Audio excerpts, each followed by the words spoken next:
궁금했던 세계의 반응, 글로벌 리플, 글리 시작하겠습니다. 여러분은 특별히 좋아하는 나라 음식이 있나요?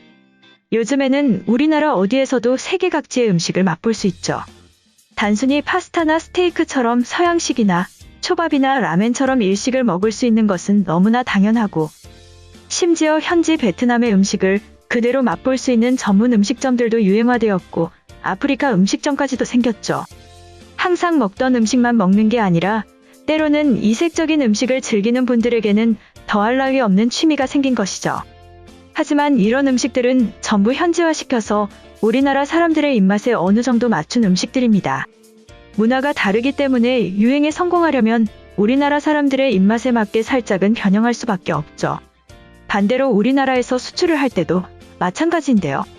예를 들어 오리온에서 베트남으로 진출했을 때 아침 대용식 수요를 노리고 출시한 케이크제과 세봉이 대표적인 사례이죠. 좋다라는 뜻의 프랑스어에서 이름을 딴 세봉은 베트남에 없던 장르의 제품인데요.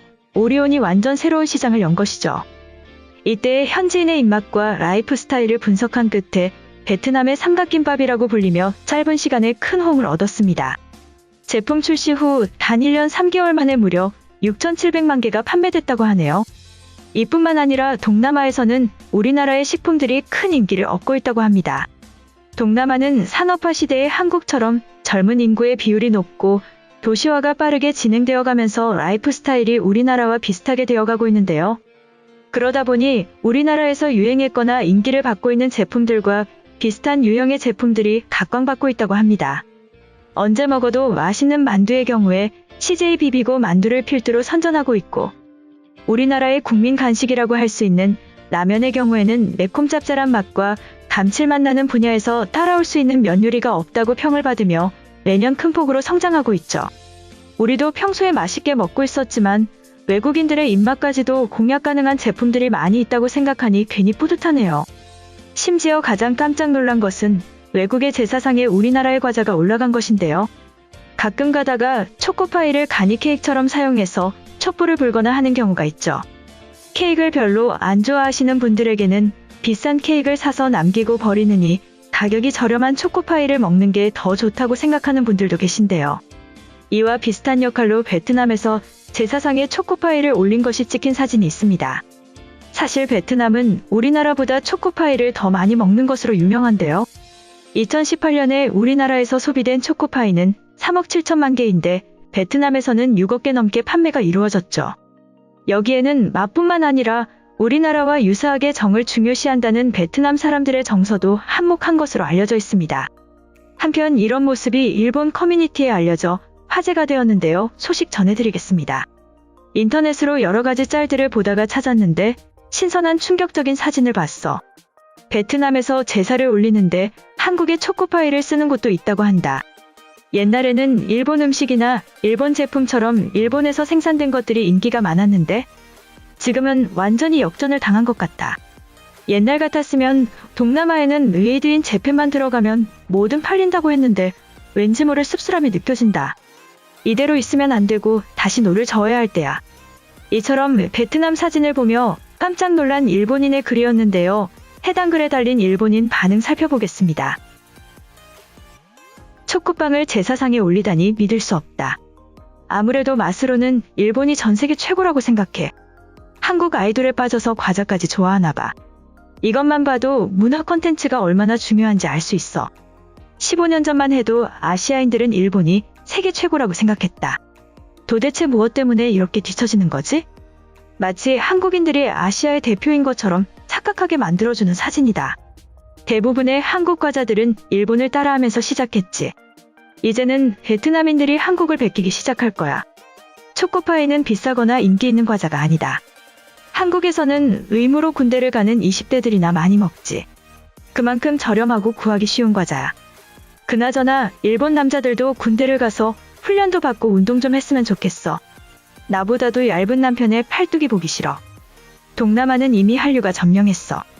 일본에서도 10대들은 한국 드라마를 보고 아이돌을 좋아한다. 아저씨들이나 무시하고 욕하지만 문화는 그렇게 틀어막을 수 있는 것이 아니야. 제사상에 과자를 올려두면 조상님이 좋아하겠냐?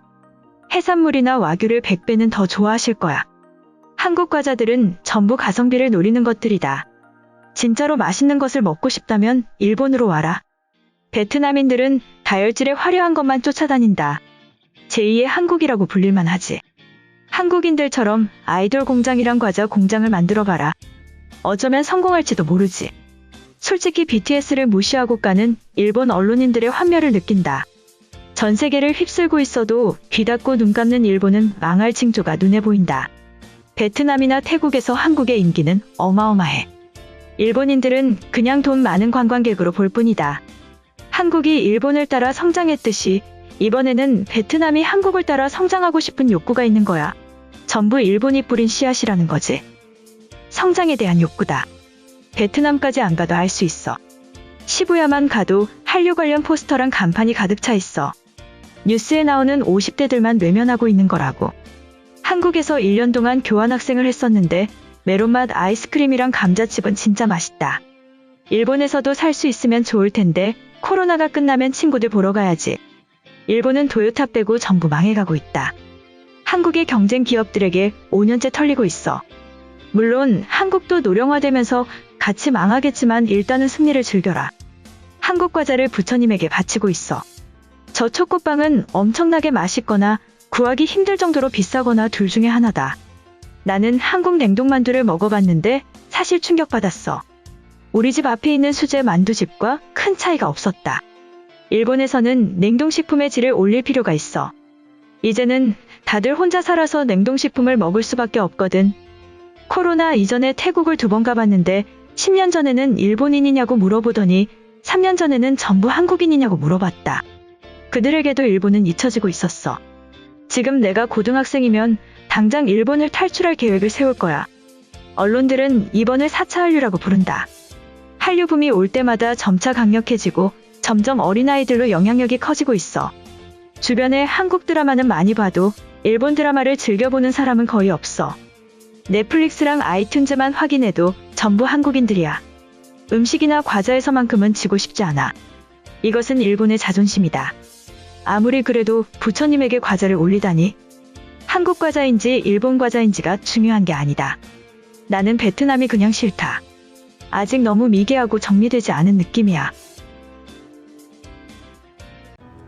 이번 영상은 여기까지고요. 제 영상이 도움이 되셨거나 세계 속 반응 더 보고 싶다 하시는 분들은 구독과 좋아요, 알람 설정까지 부탁드립니다. 다음에 또 봐요. 안녕.